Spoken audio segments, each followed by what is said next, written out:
Bom, gente, eu espero que todo mundo esteja bem, todo mundo animado também. Hoje eu vim falar também sobre um tema que eu gosto muito, né? Mas também meio provocativo dessa vez, né? Que é sobre estabilidade além do que você vê, né? Falando sobre as oportunidades futuras sobre o mundo da observabilidade em si. Meu nome é Giovana, do Nascimento, vou ser a palestrante de vocês hoje. E vamos ver primeiramente, antes de começar, quem sou eu, né? Bom, atualmente eu sou engenheira de software no Itaú Unibanco, né? Faz uns 6 meses que eu tô aqui, né? Sou formada em análise e desenvolvimento de sistemas pela Universidade Unasp, né? Sou líder da comunidade da Elastic de São Paulo e também do DevOps Day São Paulo, né? Inclusive, esse ano já fica um spoiler, vai acontecer. A gente está lutando também para fazer também a roda girar, também fazer ele acontecer. E principalmente nas horas vagas, eu também sou professora e instrutora de programação em algumas instituições, né? E também palestrante em alguns eventos em si. E antes de começar, eu acho importante também fazer uma autodescrição minha, até para vários públicos que estão vendo também, e também pela questão de acessibilidade. Eu sou uma mulher negra, estou com o cabelo semi-preso, então uma parte do meu cabelo está preso e uma parte está solta. Estou com uma maquiagem e tudo mais, um gloss na boca. Atrás de mim tem uma parede branca, uma porta e uma luminária do GitHub, que é meu queridinho. Tô usando uma blusa cinza com o símbolo da Elastic, né, que é um cervo, e escrito I am, I am one with the Elasticsearch. Então, essa daqui é a blusa que eu estou usando. E principalmente me acompanhem também nas redes sociais. E também alguns avisos também para quem estiver vendo aqui também a nossa palestra. Esse tema ele vai abordar bastante assunto sobre a parte de SRE e observabilidade, né? Intermediários, né? Então, se você já tiver uma noção e tudo mais de observabilidade, provavelmente isso daí já vai estar facilitando um pouco sobre o seu entendimento aqui na palestra. Mas eu acredito que todo mundo vai conseguir trabalhar e ver em diferentes aspectos. Exemplo, os exemplos usados aqui na tela também, que vocês vão ver alguns exemplos e tudo mais que eu trouxe na palestra, vão ser sobre ELK, que é o que realmente eu tenho mais domínio da parte de observabilidade, mas que são coisas que você pode aplicar em qualquer um tipo de abordagem. Então, vocês podem aplicar tanto em Datadog, Dynatrace, New Relic, qualquer um meio de observabilidade em si. E todos os conteúdos dessa apresentação é de conteúdo pessoal. Nenhuma dessas apresentações e tudo mais faço falando sobre opiniões estratégicas ou sobre alguma opinião em si da empresa que eu estou participando. E bom, gente, eu acho que a primeira pergunta que eu quis colocar, e até mesmo ser um pouco provocativa, é aquele famoso medo que a gente fica de que a IA vai roubar o meu trabalho.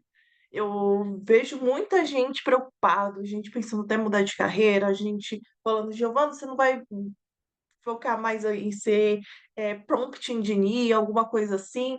E eu falo que não é exatamente assim. Não é por conta disso, né? Por conta da chegada de AI generativa, que o nosso trabalho como pessoas assim do campo de DevOps, engenheiros, entre outros, vai acabar morrendo em si. Mas sim, ele vai acabar modificando, e aí eu vou trazer um pouquinho dos detalhes do que realmente teve de diferença e o que teve realmente de maior impacto nos últimos tempos no campo de observabilidade de software. Antes, a gente tinha aquele clássico três pilares da observabilidade, onde você dividia a parte de logins, a parte de métricas e a parte de tracing, que era a parte do APM em si. Porém, a provocação que eu digo é: será que hoje em dia é somente isso? Se você tiver esses três domínios e tudo mais, são necessários para você ter uma grande bagagem da parte de observabilidade? Será que só saber esses três campos eu estou tendo sucesso? Não exatamente. E aí, por isso que eu vim aqui trazendo algumas observações. Com o passar do tempo, as tecnologias elas foram amadurecendo tão grande que basicamente surgiu novas estruturas no meio da observabilidade de software. Isso causou um grande impacto dentro das empresas em si, né? Então, além do APM, da parte de monitoramento e de logins, foi surgindo alguns temas adicionais. Então, a parte de testes sistêmicos, inclusive Vai ter também, se eu não me engano, uma palestra hoje que também vai ter sobre isso. A parte também de você ter o room com a parte de mobile, não é a bebida, eu gosto de sempre fazer esse paralelo, assim, de que não é por conta disso, né? Hã, e também a gente tem a parte também da estrutura também de interfaces, então cada uma dos cargos que a gente tem da parte de TI são estruturas diferentes, então a forma como você vê a interface em si são diferentes para desenvolvedoras, SREs, DevOps, a parte também de gerentes também de TI, então tudo isso também vai mudando. E também com a chegada de AI, não seria diferente que a gente também teria a parte de machine learning e analytics, né? Então, de você conseguir fazer pesquisas, correlações e também saber causas, né, que teriam dentro do nosso sistema para ter certos tipos de erros, certos tipos de problemas de sistemas. Então, é algo muito mais comum hoje em dia a gente ver isso. E também um tema que também é muito recorrente hoje em dia no mundo DevOps é a questão do processo de telemetria, né? Então, ter vários tipos de dados e recursos em múltiplas plataformas.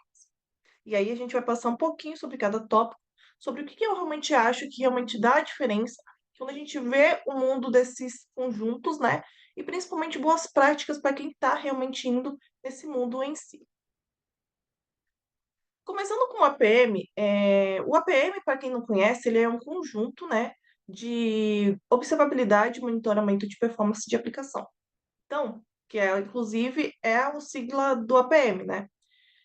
E ele é um conjunto de monitoramento usado para obter informações detalhadas sobre seu código e desempenho da aplicação. Ele basicamente, como ele fala, o APM ele faz um trace, né? E o que que seria o trace?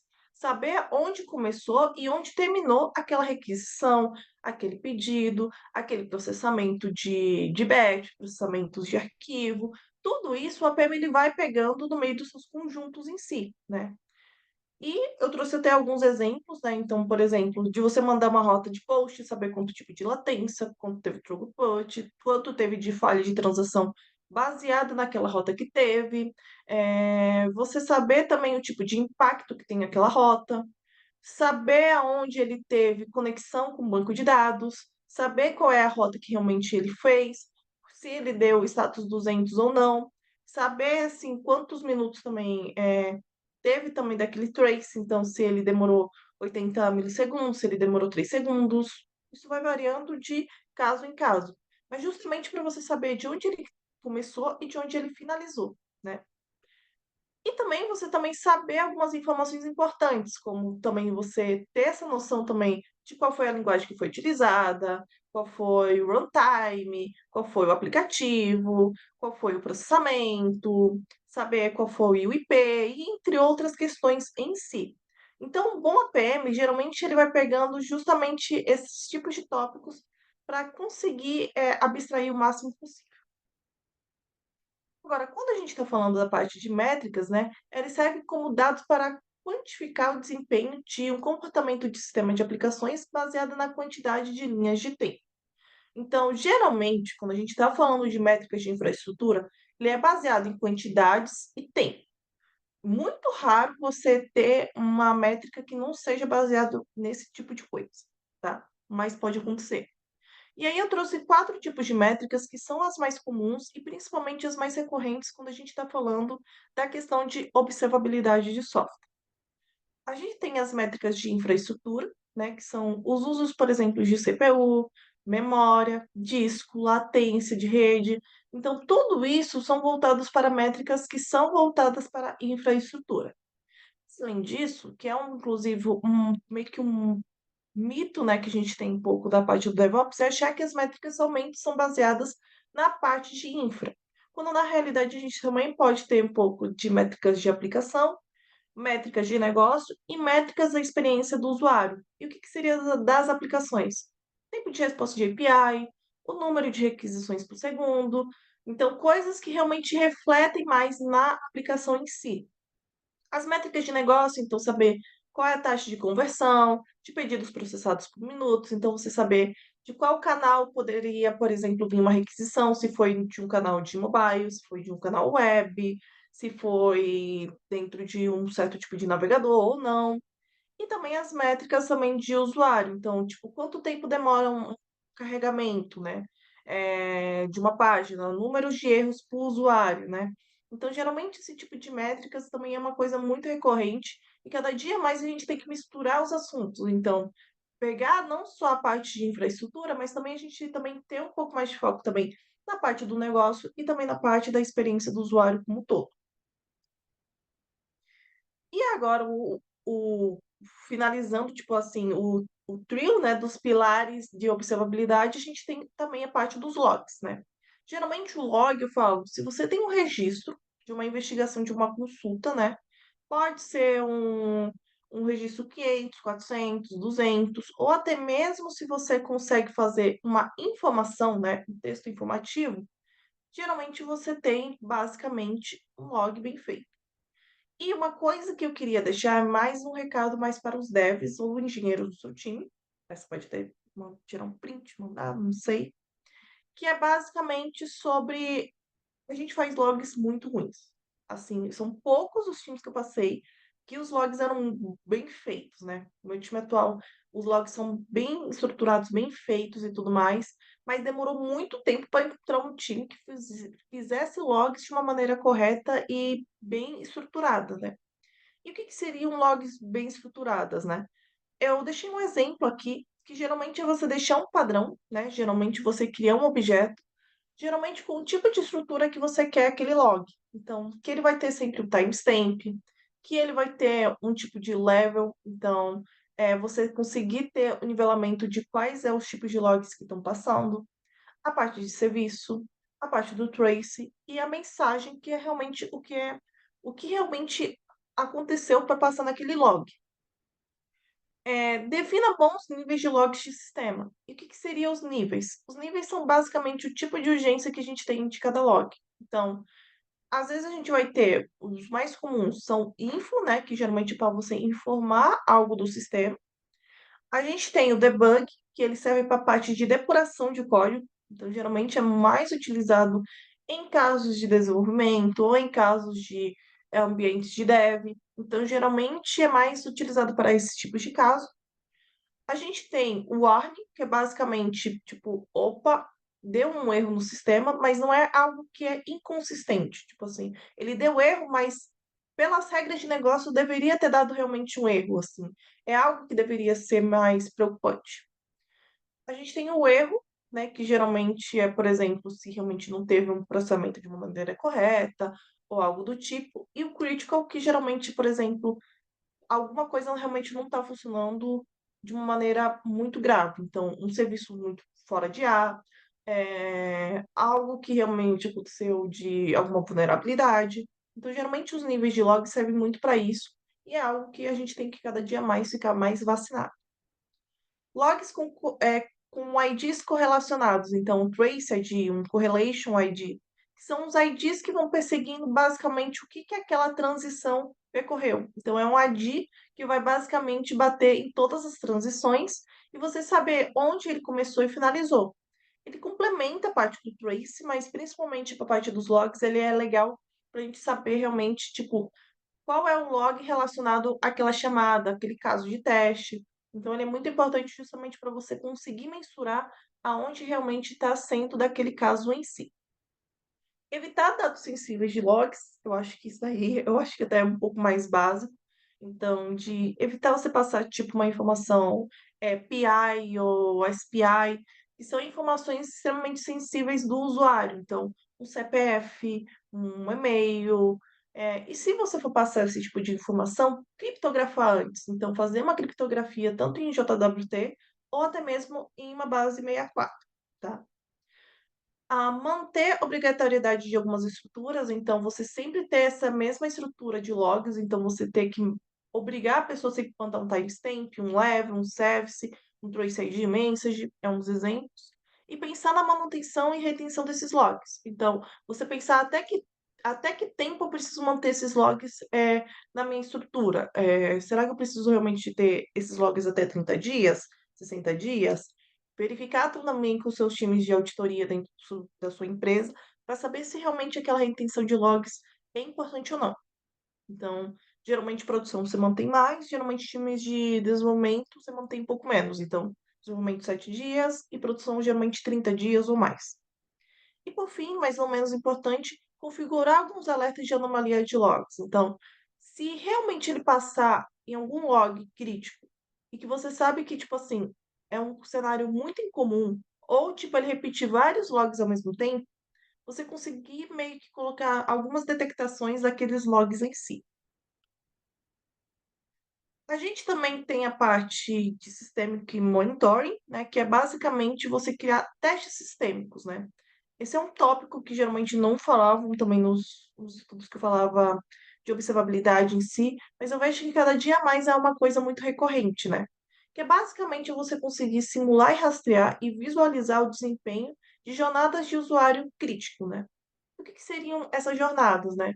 De a pessoa, até dar um zoom aqui, da pessoa se logar numa página, da pessoa fazer, não consentir, por exemplo, na parte dos cookies, da pessoa abrir uma página, dela ver alguma outra página, clicar num certo botão, clicar numa outra página e testar tanto cenários de bons desempenhos e de falha.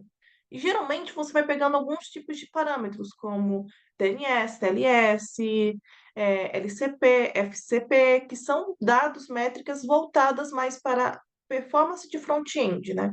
Então, todas essas siglas em si são voltadas mais para a performance que o front-end está tendo dentro da sua aplicação em si. Muitas vezes as pessoas acham que somente o back deveria ser monitorado, quando na realidade o front-end muitas vezes pode ser uma causa crônica e até raiz dentro de uma aplicação em si. E, falando também dos casos de front-end, né, que também aborda bastante do Systemics, é a parte do Room e barra mobile, né? Eu coloco o Room por conta que ele tem bastante conexão também com a parte do front-end, mas também a gente pode fazer esse mesmo tipo de processo quando a gente fala de aplicações mobile. E basicamente o Room, ele é o monitoramento de um usuário real, né? Que é o Real User Monitoring. Ele captura as interações de um usuário com o navegador do web ou até mesmo o seu aparelho celular em si, e ele fornece uma visualização detalhada da experiência real daquele usuário e das suas aplicações do web do ponto de vista de um desempenho. E aí, como é que seria? Basicamente, ele vai fazendo todo aquele processo, tipo, que quando você abre o inspecionado do seu navegador, vê tipo que ele recebeu um request, viu que realmente ele passou por processamento de DOM, viu que realmente ele passou também no back-end, o quanto ele demorou para fazer o carregamento de alguma tela, de algum script, de alguma biblioteca. Então ele vai fazendo esse tipo de parâmetro, ele vai vendo geralmente a versão, né? Quantos milissegundos, e também qual etapa exatamente ele está parando e desempenhando maior. Isso é muito importante também, principalmente quando a gente está falando de front-ends, quando a gente fala de micro front-ends, que é um assunto também que está muito bombado hoje em dia, para a gente conseguir saber realmente aonde ele está falhando em algum tipo de carregamento e por que que ele pode, às vezes, estar dando um tipo de número maior de latência, um tipo de erro. Ele é muito bom para esse tipo de situação. E aí eu também trouxe algumas outras coisas também que é legal também da parte do Run, eh, que é a parte de você conseguir saber sobre total block time, que é basicamente, tipo, quantos tipos de bloqueios de tempo a gente tem. A parte também de distribuição, então, se ele está indo pelo Chrome, se ele está indo pelo Firefox, se ele está usando o mobile em si, então eu consigo pegar se ele está usando uma página web no celular, então eu consigo pegar isso. E também, tipo, quais os aparelhos que tiveram maiores views, né? Então, se ele foi para um celular, se ele foi para um computador. Então, eu consigo pegar esse tipo de situação, né? E saber também aonde os locais onde a pessoa foi. E alguns casos também do Run, quando você consegue fazer algumas configurações legais, você consegue até pegar métricas de tipo quando a pessoa clicou em certo botão, quando ela não clicou. Então, é muito interessante porque você consegue também medir se alguma página em específico que a pessoa ela está entrando ou não. Então, e se ela está entrando, qual tipo de botão ela está clicando para chegar até aquele tipo de página? Isso ajuda também para times, por exemplo, de experiência de usuário e principalmente times que trabalham com essa parte também mais negocial para saber se tipo realmente aquela feature ela é utilizada ou não. Isso daí foi muito comum, principalmente no time que eu trabalhei, onde a gente tinha feito uma tela, quando a gente foi ver a tela, tipo, ninguém estava usando. A gente começou a perceber justamente por conta do RAW. E, finalizando também esses tópicos, a gente tem a telemetria. A telemetria é basicamente você fazer a coleta e a transmissão de dados, né? Basicamente de vários sistemas de aplicação. Então, você pegar de várias bases diferentes e você juntar elas em um único local. E ela permite também você conseguir monitorar o desempenho, integridade e comportamento de softwares e dispositivos de infraestrutura em tempo real. Acho que o mais comum quando a gente fala de telemetria é o OpenTelemetry, mas existem sim outras opções também no mercado além do OpenTelemetry, e cada dia mais é muito mais comum porque a gente tem vários tipos de bases diferentes e vários tipos de contextos diferentes. E aí vem a provocação também final, né, que é sobre qual é o futuro também da observabilidade de software em si, como ela funciona e como ela vai se perseguindo ao longo do tempo. A gente tem a questão da observabilidade com a IA. Então, juntar técnicas de AI para automatizar os trabalhos de observabilidade e predições futuras, né? Sendo alguns exemplos, a gente tem a AIOps, né? Então, a gente conseguir fazer algumas ingestões voltadas para monitorar, tipo, como é que está indo essa parte da investigação, então, identificar padrões em meio a essa parte. E o MLOps, né? Então, a gente tem também a parte do MLOps, que também complementa a IAOps, e análises preditivas. Então, você conseguir meio que prever o que, que realmente vai acontecer no seu sistema antes que ele aconteça. Então, se você está vendo, tipo, que sempre quando vai dar um erro, ele vai seguir algum tipo de certo de padrão, geralmente o AIOps ele ajuda a identificar isso antes que ele ocorra. E principalmente uma coisa que eu achei importante também para falar sobre esse campo, né, que é uma coisa importante que vocês conseguem investigar e aprimorar com o passar do tempo, é que MLOps e AIOps são técnicas diferentes, né, mas basicamente uma complementa a outra.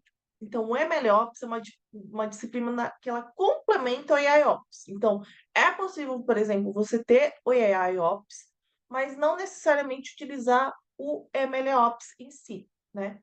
Enquanto o AIOps ele emprega essa parte do machine learning e tudo mais, para possibilitar as operações de TI, né, você ter uma operação mais eficiente, o MLOps ele trata mais padronizações do que aquele machine learning está fazendo, né? Não só para esse caso também de AIOps, mas ele é também um pouco mais abrangente no sentido de como posso, por exemplo, investigar um machine learning voltado para a parte de operacional. Então, você também consegue implementar muito isso na parte do MLOps em si. A segunda coisa é a parte de observabilidade de multi-cloud. A gente está vivendo também um momento muito grande onde as empresas elas estão percebendo que é muito comum a gente ter a questão também de múltiplas clouds. Então, às vezes, é muito mais vantajoso você ter múltiplas clouds para serviços diferentes. Então, juntar uma GPC com uma AWS, juntar uma Azure com OCI. Então, você utilizar essa parte de multi-cloud também é um dos objetivos que podem ser muito grande também quando a gente fala de oportunidades no mundo de observabilidade. E o que que a gente tem? Mais da parte de ferramentas agnósticas e vendor neutral, então você saber também diagnosticar bem o que que realmente está sendo vantajoso ou não de uma certa nuvem, o monitoramento de latência entre os provedores, então geralmente quando você tem um ambiente de multi-cloud, você tem que saber se realmente a latência está sendo favorável para você ou não para aquele caso de uso. E principalmente a unificação de dados em ambientes de uma forma mais heterogênea. Então, de você não precisar ficar toda hora abrindo uma cloud, abrindo outra, analisando um código, analisando outro, justamente para entender se realmente aquilo pode ser importante ou não, ou se é realmente impactante para você ou não. Então, ele é um contexto muito grande. Eu sei que no mundo de LK, a gente consegue também fazer a mistura das duas clouds. Então, você consegue juntar esses dados juntamente na Elastic Cloud. Não me lembro se no Dynatrace e outros provedores de observabilidade tem, mas eu sei que, então, por exemplo, na LK já é uma coisa que já é possível. A gente também tem o caso do EB. eBPF, né, que é o Extended Berkeley Backlight Filter. Nossa, esse nome é complicadíssimo para mim. Que é basicamente a coleta diariamente de kernel de sistema. É uma coisa que as pessoas têm um pouco de dificuldade também de pegar também esse conceito, mas é algo que está cada dia mais comum, né? Que é basicamente você ter um impacto sobre a questão também dos kernels de sistemas de operacional. Por que que é algo muito comum agora a gente pesquisar no mundo de observabilidade? A gente está tendo hoje em dia muito a questão também de bibliotecas, muita utilização também, por exemplo, de Falcon, e entre outros sistemas que mexem basicamente no kernel de um sistema. Então, você ter esse tipo de monitoramento na observabilidade, ele é um grande caminho e um grande destaque quando a gente fala da parte de SRE. Então, você ter a observabilidade de baixo overhead, o monitoramento detalhado das camadas de sistema e rede, então você conseguir saber se realmente ele está entrando direito no sistema ou não, e também a maior segurança da depuração avançada. Então, você conseguir depurar de uma forma mais avançada o que realmente está acontecendo ali de mudança ali interna.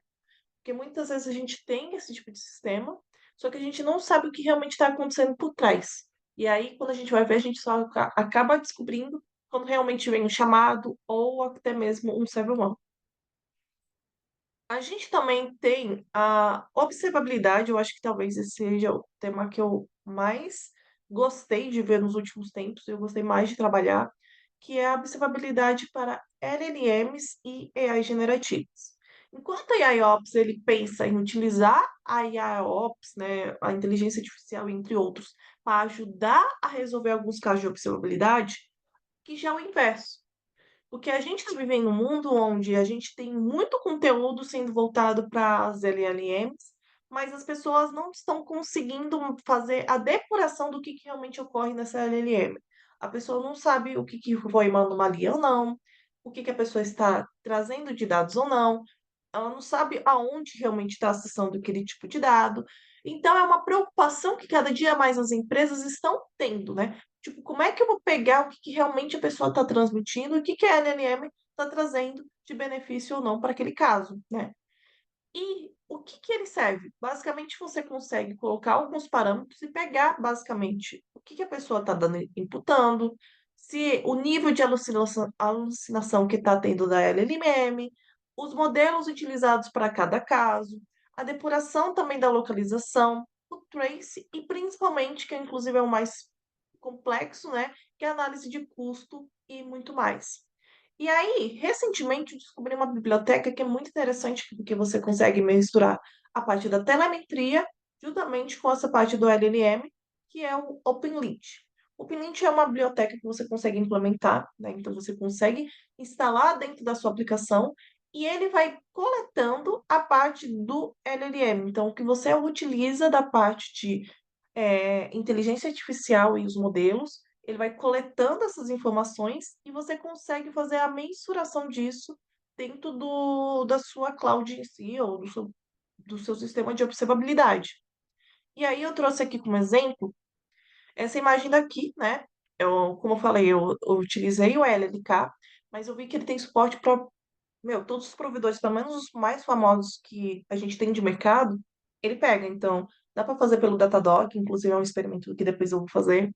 Dá para fazer pelo Dynatrace, dá para fazer pelo New Relic, dá para fazer pelo Prometheus, dá para você fazer pelo Grafana.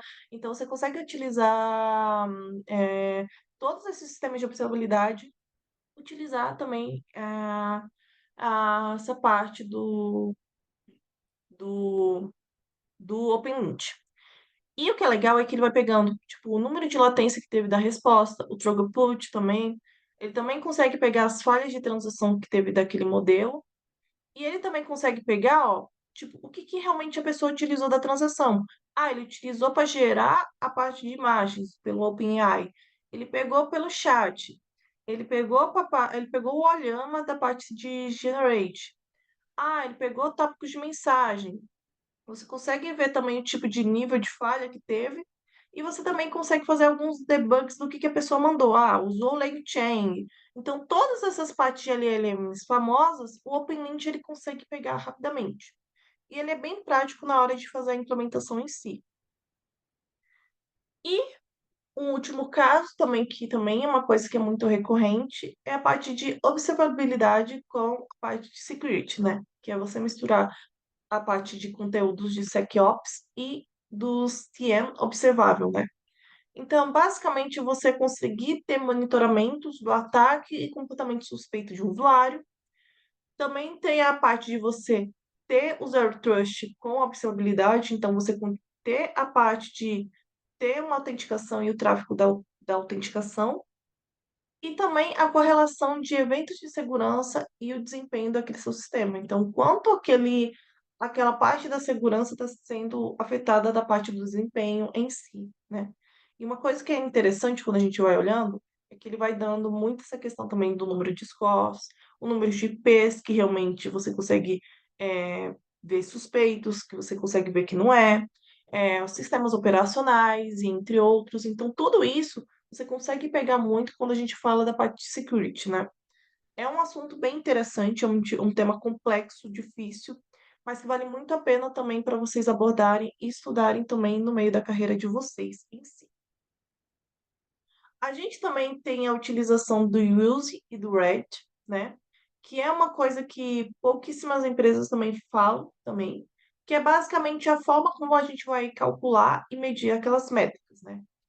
A gente tem o use, que ele pega basicamente três métricas em específico que a gente precisa pesquisar. Então, você pega a utilização, então, tipo, o tempo médio que um recurso estava ocupado e atendendo ao trabalho. A saturação, então, tipo, quanta carga de trabalho seu sistema está manipulando além da sua capacidade. E os erros, então, contar o número de erros de um problema ou falhas que ocorrem no sistema. Então, o user, ele pega basicamente esse tipo, esses três métricas para realmente você fazer a cálculo da sua métrica. E a gente tem o rate, que ele basicamente pega o número de solicitações de um serviço que está sendo manipulado por segundo, as taxas, que é basicamente conta o número de solicitações por falha, e a duração, que é medir quanto tempo demora para processar. Existem empresas que utilizam as duas métricas para você realmente calcular e ver o desempenho do seu sistema, mas o que é comum? Geralmente você usa ou um ou outro. Geralmente você usa mais para sistemas internos e tudo mais, infraestrutura, e o Red a gente usa mais para casos de aplicações, né? Então, se você for ver, realmente faz muito mais sentido usar o Red para a parte de aplicações web, algum serviço em si. E por fim, para finalizar e tudo mais, a gente também não pode esquecer também sobre as questões também de SLI, SLO, SLA e erro budget, né? O que seria o SLI? O SLI, ele é basicamente o tipo de desempenho que a gente está tendo do sistema. Então, a gente está tendo, por exemplo, uma taxa de erro ou queda de 97%. Então, a gente consegue sempre manter 97% das taxas de sucesso. Já o SLO, ele basicamente é como se fosse tipo assim, a meta.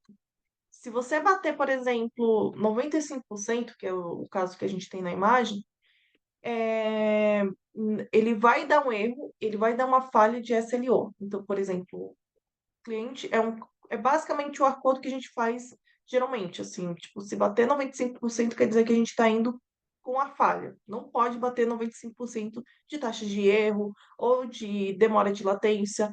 Isso geralmente é definido em algumas métricas, em algumas reuniões, dependendo do time que a gente tem. E o erro budget é basicamente o número de porcentagem que a gente tem para falhar. Então, assim, você tem 5% de chance de poder falhar no seu time ou não. Basicamente isso, é como se fosse um é como se fosse realmente um recurso, tipo assim, você pode errar, né? Você pode ter níveis de erro, de falha, até 5%. Só que se somar e for 94, isso quer dizer que teve uma falha do parte do SLO em si. E o SLA, ele basicamente é o conjunto entre o SLI e o SLO. Ele é o acordo que tem entre o cliente e o pessoal de engenharia, o pessoal de sistema, sobre o quanto realmente pode ter de falha ou não daquele sistema e daquele serviço em si, né? E geralmente ele é eles têm as métricas diferentes, porque às vezes a gente pode ter, por exemplo, um serviço ele tem que bater até 90% numa ponta, só que a outra ponta está demorando mais. Então, por isso que ele tem alguns cálculos diferentes para cada um tipo de serviço, né? Esse tema dá para falar muita coisa, né? Mas eu só coloquei rapidamente para realmente ter essa abordagem de que é algo que faz diferença quando a gente está vendo da parte profissional em si. E bom, gente, da palestra em si, é mais isso. Eu deixei também algumas recomendações de materiais, então, para entender um pouco mais sobre a parte do RED e do USE, que dá para falar muita coisa, desde o seu monitoramento, desde a parte de cálculo e tudo mais. Eu deixei também um link também aí, eu vou disponibilizar também nos slides para vocês, de um artigo do Medium, que também fala dessa parte do monitoramento. Eu recomendo muito os sites também da parte de provedores de observabilidade, então estudem pela página do New Relic, pelo Datadog, pelo Elastic Cloud, porque eles têm muitos materiais que, além de você ganhar um curso, você aprende justamente com o provedor, aquele que realmente tem o maior impacto em si. E também a minha palestra que fala um pouco mais sobre o Run, né? Então, como você pode implementar e também um pouco sobre como você implementa no back-end. Então, ele tem uma parte também com o back-end e ele também tem a parte também com o parte do front, né? Então, de você pegar os dados do seu front-end em si. E é isso, gente. Muito obrigada a todos. Eu espero que vocês tenham gostado da minha palestra.